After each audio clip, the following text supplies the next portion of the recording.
अस्सलाम वालेकुम। मेरा नाम है मुजाहिद हसनैन और आप देख रहे हैं स्टार्टिंग आउट विद प्रोग्रामिंग। आज हम ऊप का फोर्थ लेक्चर जो है वो डिस्कस करेंगे और इसके अंदर हम देखेंगे कि डिस्ट्रक्टर्स क्या हैं और डिस्ट्रक्टर्स जो हैं वो कब कॉल होते हैं, इनका सिंटैक्स क्या है, इनको ओवरलोड किया जा सकता है या नहीं किया जा सकता। यानी डिस्ट्रक्टर्स के बारे में हम कंप्लीट डिस्कशन करेंगे। पिछले लेक्चर्स में हमने पढ़ा था कंस्ट्रक्टर्स के बारे में कि कंस्ट्रक्टर्स क्या होते हैं। कंस्ट्रक्टर्स जो है हमारे पास ऐसे स्पेशल फंक्शंस होते हैं जो हमारे तब कॉल होते हैं जब हम अपने ऑब्जेक्ट को क्रिएट करते हैं। तो at the time of creation जो हमारा फंक्शन कॉल होता है वो क्या है, वो कंस्ट्रक्टर है। तो at the time of destruction यानी जब हमारा ऑब्जेक्ट जो है वो डिलीट होता है। अब ऑब्जेक्ट हमारा डिलीट कब होता है, जब वो हमारा आउट ऑफ स्कोप चला जाता है। जब भी वो स्कोप से आउट बाहर जाएगा तो वो हमारा जो है वो डिलीट हो जाता है। तो तब हमारा जो फंक्शन कॉल होगा वो होगा डिस्ट्रक्टर। अब डिस्ट्रक्टर जो है ये भी सेम जो है ना कंस्ट्रक्टर्स की तरह ही होते हैं। सिर्फ इनको डिफाइन करते हुए हम साथ में जो है ना एक ऑपरेटर लगाते हैं, इसको बोलते हैं टिल्ड ऑपरेटर। ये ऑपरेटर हम जो है ना वो अगर कंस्ट्रक्टर के नाम के शुरू में लगा दें तो वो डिस्ट्रक्टर बन जाता है। और डिस्ट्रक्टर के अंदर कोई भी जो है ना वो पैरामीटर नहीं होता।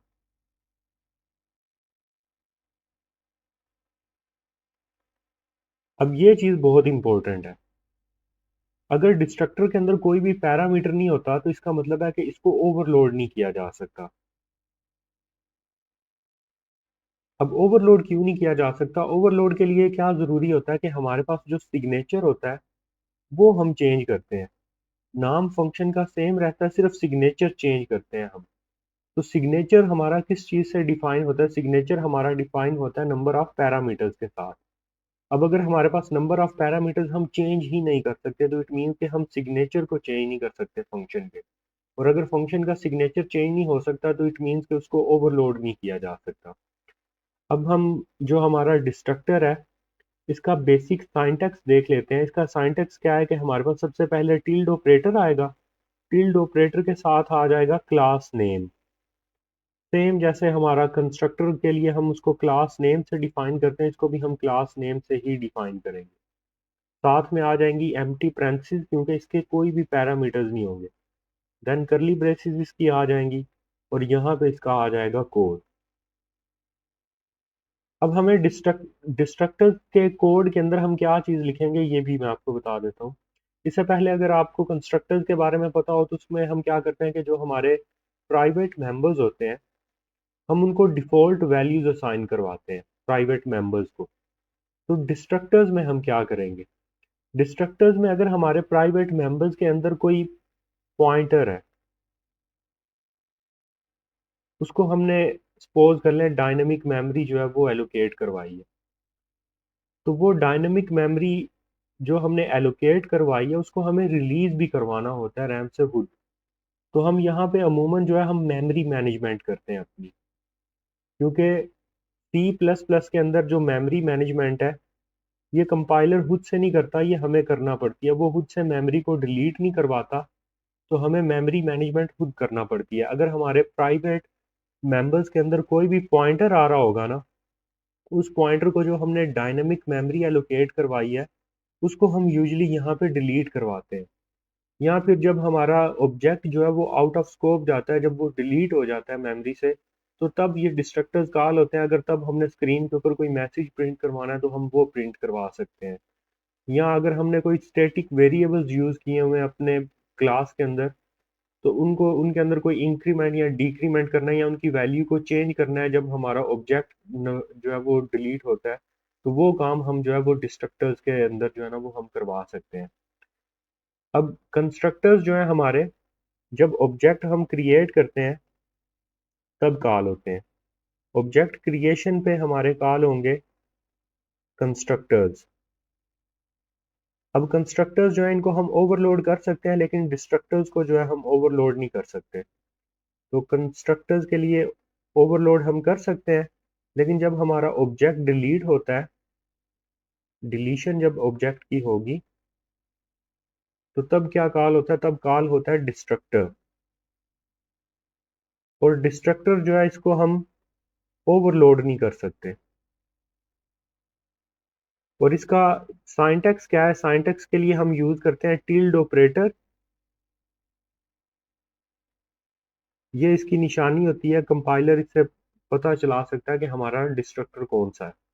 फिर उसके आगे हम जो क्लास का नेम है सेम वही नेम लिखेंगे, फिर उसके आगे हमारे पास आ जाएंगी एम्प्टी पैरेंथेसिस, और आगे हमारा करली ब्रेसेस के अंदर इससे रिलेटेड जो भी कोड है हमारा वो आ जाएगा। अब हम इसकी ये जो डिफरेंट वेरिएशंस हैं वो हम रन करके चेक करेंगे कि इसके अंदर हम डिफरेंट कोड्स लिख के चेक करेंगे। उसके अलावा किस ये कंस्ट्रक्टर और डिस्ट्रक्टर दोनों जो हैं वो किस आर्डर के अंदर कॉल होते हैं, एक से ज्यादा अगर ऑब्जेक्ट्स हों तब कितने डिस्ट्रक्टर्स जो हैं वो कॉल होंगे। ये सारी चीजें एक दफा हम कंपाइलर के ऊपर जो है ना वो रन करके देख लेते हैं।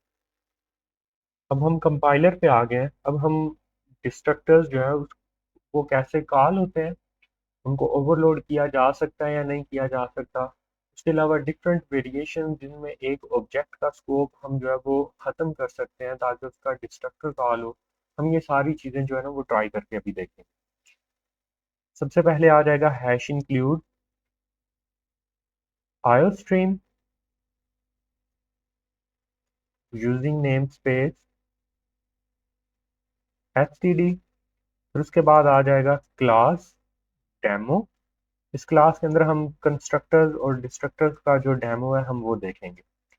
इसके पब्लिक में आके मैं इसका सबसे पहले बनाऊंगा डिफॉल्ट कंस्ट्रक्टर। डिफॉल्ट कंस्ट्रक्टर के अंदर मैं स्क्रीन पे प्रिंट करवा दूंगा सी आउट डिफॉल्ट कंस्ट्रक्टर। साथ में मैं एंड लाइन भी करवा दूंगा ताकि आउटपुट हमेशा दूसरी लाइन पे जाए, नेक्स्ट लाइन पे प्रिंट हो। फिर उसके बाद अब मैं इसका बनाऊंगा डिस्ट्रक्टर। अब डिस्ट्रक्टर बनाने के लिए सबसे पहले मैं लगाऊंगा टिल्ड ऑपरेटर। टिल्ड ऑपरेटर के बाद मैं सेम क्लास का नेम लिखूंगा, साथ में एम्प्टी पैरेंथेसिस, और एम्प्टी पैरेंथेसिस के बाद करली ब्रेसेस के अंदर आके इसमें मैं प्रिंट करवा दूंगा डिस्ट्रक्टर।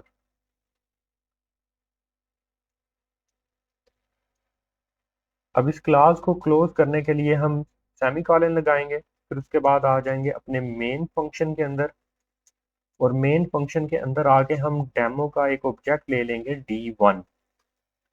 अब जैसे ही हमने डेमो का ऑब्जेक्ट लिया D1, तो इसका ऑब्जेक्ट क्रिएशन हुई है। ऑब्जेक्ट क्रिएशन के टाइम पे हमारे पास स्क्रीन के ऊपर इसका कंस्ट्रक्टर जो है वो कॉल हो जाए, और फिर उसके बाद अभी हम और कुछ भी नहीं करते, हम रिटर्न जीरो करवा देते हैं।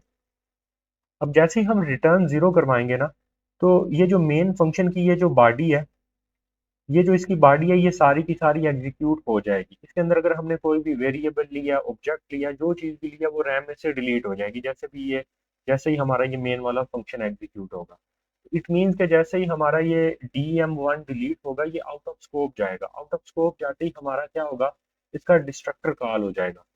तो रिटर्न जीरो के फौरन बाद जो है ना इसका डिस्ट्रक्टर जो है वो कॉल हो जाएगा। तो एक दफा इसको रन करके चेक कर लेते हैं। अगर आप देखो तो इसकी स्क्रीन के ऊपर आउटपुट आ चुकी है। सबसे पहले स्क्रीन पे प्रिंट हुआ है डिफॉल्ट कंस्ट्रक्टर, देन उसके बाद स्क्रीन पे प्रिंट हुआ है डिस्ट्रक्टर। तो अगर आप देखो तो इसी आर्डर के अंदर ही ये कॉल हुए हैं।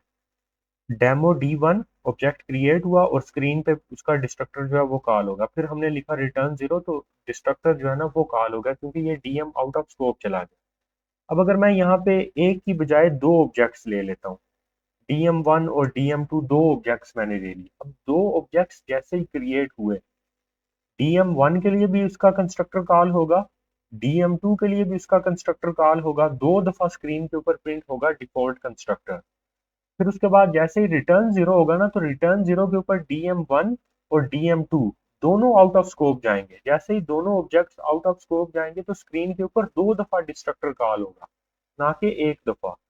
ये बहुत कॉमन मिस्टेक है। जब भी ये डिस्ट्रक्टर और कंस्ट्रक्टर की आउटपुट लिखने के लिए बोला जाता है, तो स्टूडेंट सिर्फ एक ही डिस्ट्रक्टर जो है ना कॉल होने के लिए लिखते हैं, बाकी ऑब्जेक्ट्स का डिस्ट्रक्टर इग्नोर करवा देते हैं।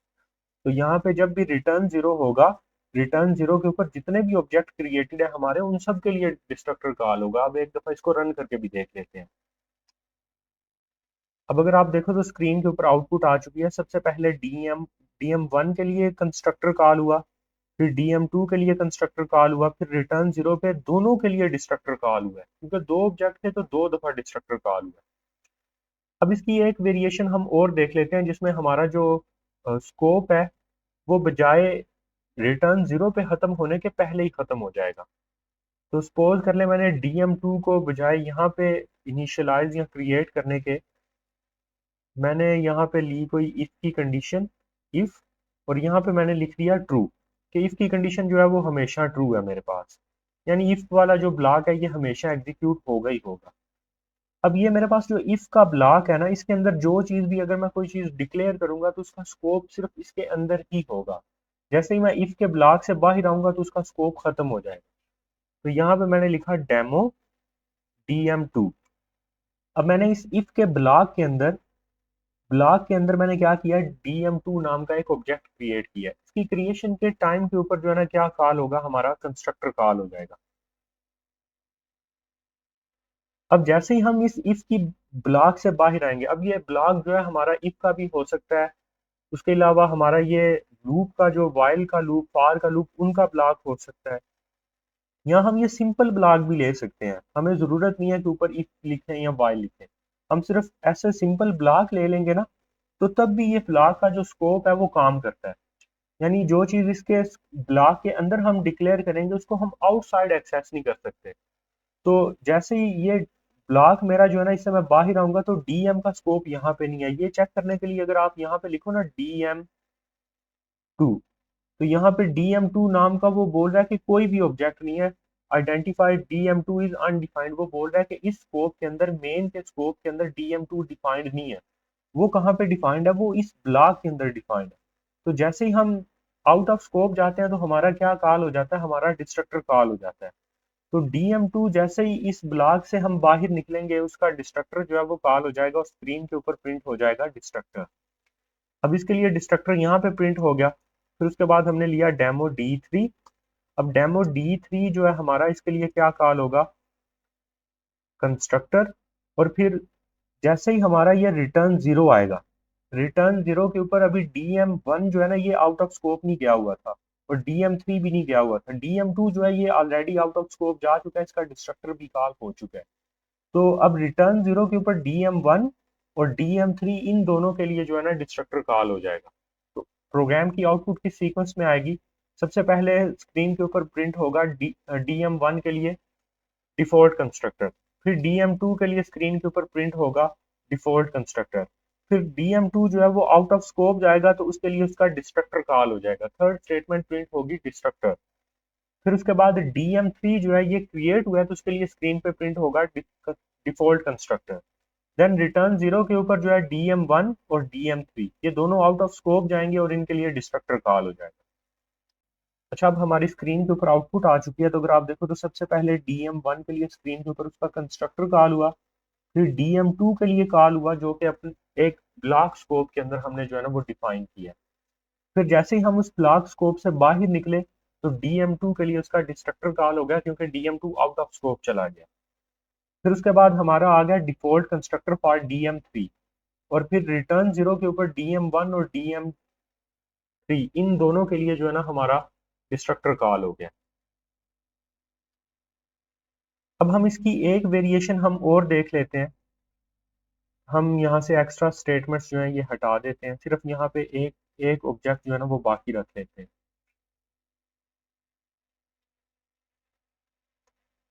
एक फंक्शन हम जो है ना वो डिक्लेयर करते हैं, void create ऑब्जेक्ट। और इस फंक्शन के अंदर हम क्या करेंगे, इस फंक्शन के अंदर हम जो है ना डेमो क्लास का एक ऑब्जेक्ट क्रिएट करेंगे, डेमो dm2। अब इस फंक्शन को हम जो है ना यहाँ पे इंट मेन के अंदर आके कॉल कर लेते हैं, क्रिएट ऑब्जेक्ट। अच्छा, अब प्रोग्राम का फ्लो देखें। हमेशा प्रोग्राम का जो फ्लो है वो इंट मेन से स्टार्ट होगा। तो सबसे पहले dm1 के लिए स्क्रीन के ऊपर जो है वो कंस्ट्रक्टर कॉल होगा। फिर उसके बाद ये जो हमने फंक्शन क्रिएट करके कॉल किया है, क्रिएट ऑब्जेक्ट, हम इसकी बॉडी के अंदर जाएंगे। इसकी बॉडी के अंदर जाके dm2 क्रिएट होगा, इसके लिए इसका जो कंस्ट्रक्टर है वो कॉल हो जाएगा। और जैसे ये स्टेटमेंट एग्जीक्यूट होगी, हम इसकी बॉडी से बाहर आके वापिस से इंट मेन में आएंगे। जैसे ही हम क्रिएट ऑब्जेक्ट की बॉडी से बाहर आएंगे इसका स्कोप खत्म हो जाएगा और इसका स्कोप खत्म होते ही जो dm2 है इसका जो डिस्ट्रक्टर है वो कॉल हो जाएगा। फिर उसके बाद रिटर्न जीरो के ऊपर जो है ना dm1 जो है उसका जो डिस्ट्रक्टर है वो कॉल हो जाएगा। तो अगर मैं यहाँ पे इसके बाद जो है ना एक और ऑब्जेक्ट लेता हूँ डेमो dm3, तो क्रिएट ऑब्जेक्ट के ऊपर जो dm2 है dm2 के लिए उसका कंस्ट्रक्टर और डिस्ट्रक्टर दोनों कॉल हो जाएंगे। और फिर उसके बाद dm3 जो है इसका कंस्ट्रक्टर कॉल होगा और रिटर्न जीरो के ऊपर जो है ना वो dm1 और dm3 का जो डिस्ट्रक्टर है वो कॉल हो जाएगा। अब जो हमने इससे पिछला प्रोग्राम रन किया था उसकी भी आउटपुट सिमिलर थी इससे। यहाँ पे क्रिएट ऑब्जेक्ट की जगह पे क्या था हमारा, ये जो इतना कोड था ना जो ब्लॉक स्टेटमेंट का वो था हमारा। तो अब हमने वो एक फंक्शन की मदद से हमने वो वही काम किया कि अगर हम फंक्शन के अंदर कोई ऑब्जेक्ट क्रिएट करेंगे तो जैसे ही वो फंक्शन कॉल होने के बाद एंड होगा फौरी तौर पे उसके अंदर जितने भी ऑब्जेक्ट हमने क्रिएट किए होंगे उनका जो डिस्ट्रक्टर है वो कॉल हो जाएगा। तो एक दफा इसको रन करके देख लेते हैं। अब अगर आप यहाँ पे देखो तो सबसे पहले dm1 के लिए स्क्रीन के ऊपर जो है वो उसका कंस्ट्रक्टर कॉल हुआ। फिर जो हमने फंक्शन कॉल किया था क्रिएट ऑब्जेक्ट उसके अंदर dm2 क्रिएट हुआ तो उसके लिए कंस्ट्रक्टर कॉल हुआ। फिर जैसे ही उस फंक्शन से बाहर आके हम वापस इंट मेन में आए उसका डिस्ट्रक्टर कॉल हो गया क्योंकि वो आउट ऑफ स्कोप चला गया। फिर उसके बाद हमारा जो dm3 था उसके लिए इसका कंस्ट्रक्टर कॉल हुआ और देन स्क्रीन के ऊपर जो है ना वो dm1 और dm3 के लिए उनके डिस्ट्रक्टर कॉल हो गए। अब इसमें एक वेरिएशन हम और देख लेते हैं। हम यहाँ पे क्या करते हैं कि यहाँ पे हम लिखते हैं स्टैटिक dm4,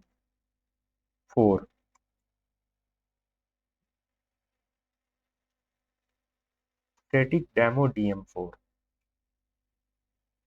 अब हमने क्या किया है कि ये जो हमने क्रिएट ऑब्जेक्ट वाला फंक्शन है ना इसके अंदर दो ऑब्जेक्ट लिए हैं। एक तो है सिंपल ऑब्जेक्ट डेमो dm2, दूसरा जो ऑब्जेक्ट है डेमो का वो स्टैटिक है। अब स्टैटिक से क्या होगा, स्टैटिक से ये होता है कि ये जो हमारा क्रिएट ऑब्जेक्ट वाला फंक्शन है जब ये फर्स्ट टाइम हम इसको कॉल करेंगे तो तब ये जो स्टैटिक डेमो dm4 है ये तब क्रिएट होगा और ये तब तक डिलीट नहीं होगा चाहे इस फंक्शन से हम बाहर चले जाएं। ये इसका स्कोप फिर भी खत्म नहीं होगा। ये तब तक डिलीट नहीं होगा जब तक हमारा पूरा प्रोग्राम खत्म नहीं हो जाता, यानी जब तक हम ये रिटर्न जीरो वाली स्टेटमेंट जो है ना ये एग्जीक्यूट नहीं कर देते। यानी ये जो डेमो dm2 है इसका स्कोप खत्म हो जाएगा जैसे ही हम इस फंक्शन की बॉडी से बाहर निकलेंगे। लेकिन ये जो डेमो dm4 है ना इसका स्कोप कब खत्म होगा, जब रिटर्न जीरो वाली जो स्टेटमेंट है ये एग्जीक्यूट होगी, इसका जो स्कोप है ये तब खत्म होगा, तब ये रैम के अंदर से डिलीट होगा। तो एक दफा इसको भी अब रन करके चेक कर लेते हैं कि इसकी आउटपुट कैसे आती है। प्रोग्राम के फ्लो के हिसाब से इसकी आउटपुट क्या आनी चाहिए कि सबसे पहले dm1 का कंस्ट्रक्टर कॉल होगा, फिर हम क्रिएट ऑब्जेक्ट फंक्शन के अंदर जाएंगे, dm2 का कंस्ट्रक्टर कॉल होगा, dm4 का कंस्ट्रक्टर कॉल होगा, dm4 के कंस्ट्रक्टर के कॉल होने के बाद डेमो dm2 जो है हमारा इसका डिस्ट्रक्टर कॉल होगा क्योंकि ये आउट ऑफ स्कोप चला जाएगा। लेकिन क्योंकि डेमो dm4 स्टैटिक है इसका जो डिस्ट्रक्टर है ये कॉल नहीं होगा। फिर हम इससे बाहर जैसे ही आएंगे तो हमारे पास डेमो dm3 का कंस्ट्रक्टर कॉल होगा और रिटर्न जीरो के ऊपर जो है डेमो dm1 और डेमो dm3 और डेमो dm4 का सबसे लास्ट के ऊपर जो इसका जो डिस्ट्रक्टर है वो कॉल होगा। इसको एक दफा रन करके चेक कर लेते हैं। अब अगर आप देखो तो सबसे पहले हमारा डेमो dm1 के लिए कंस्ट्रक्टर कॉल हुआ, फिर हमने वो जो फंक्शन कॉल किया था क्रिएट ऑब्जेक्ट वाला उसमें डेमो dm2 के लिए उसका कंस्ट्रक्टर कॉल हुआ, स्टैटिक डेमो dm4 के लिए उसका कंस्ट्रक्टर कॉल हुआ। लेकिन जैसे ही उस फंक्शन से बाहर आए सिर्फ और सिर्फ डेमो dm2 के लिए उसका जो डिस्ट्रक्टर है वो कॉल हुआ, डेमो dm4 के लिए नहीं हुआ। डेमो dm4 क्या था, वो हमारा स्टैटिक था और स्टैटिक हमारा तब रैम से डिलीट होगा जब हमारा सारा प्रोग्राम एग्जीक्यूट हो जाएगा। फिर उस फंक्शन से जैसे ही वापस हम इंट मेन में आए तो इंट मेन में आके हमारे पास स्क्रीन के ऊपर डेमो dm3 के लिए जो कंस्ट्रक्टर था वो स्क्रीन के ऊपर प्रिंट हुआ। देन रिटर्न जीरो के ऊपर डेमो dm1, डेमो dm3 और डेमो dm4 इन तीनों के लिए जो है ना वो डिस्ट्रक्टर कॉल हो गया। तो यूं हमारा जो है ना डिस्ट्रक्टर्स की जो डिफरेंट वेरिएशन हैं ये काम करती है। अब लास्ट पे हम ये देख लेते हैं कि क्या हम इस अपने डिस्ट्रक्टर को ओवरलोड कर सकते हैं जैसे हम अपने कंस्ट्रक्टर को ओवरलोड करते हैं। अगर हमने यहाँ पे डेमो के कंस्ट्रक्टर को ओवरलोड करना हो तो हमें सिंपली क्या करना पड़ेगा, इसके पैरामीटर्स में कोई पैरामीटर हम दे देंगे और ये ओवरलोड हो जाएगा। Parameterized constructor.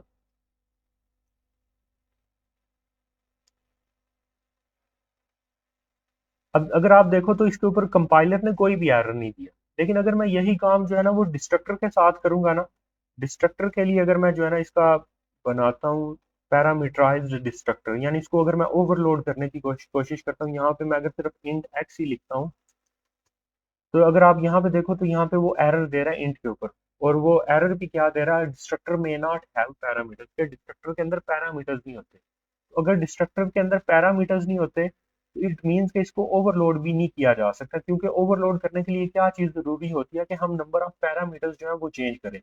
अगर आप यहाँ पे देखो कंस्ट्रक्टर के अंदर उसका नाम सेम है डेमो, यहाँ पे भी कंस्ट्रक्टर का नाम सेम है डेमो, फर्क दोनों में क्या है, यहाँ पे कोई पैरामीटर भी नहीं है, इसलिए इसको हम क्या बोलते हैं, डिफॉल्ट कंस्ट्रक्टर, और इसके अंदर पैरामीटर्स हैं तो इसको हम क्या बोलेंगे, पैरामीटराइज्ड कंस्ट्रक्टर। तो आज के लिए सिर्फ इतना ही। आप चैनल को सब्सक्राइब कर लीजिए ताकि जो नेक्स्ट आने वाले लेक्चर्स हैं उनका भी नोटिफिकेशन आपको मिल जाए, और साथ में बेल आइकन को भी क्लिक कर लीजिए। शुक्रिया, अल्लाह हाफिज़।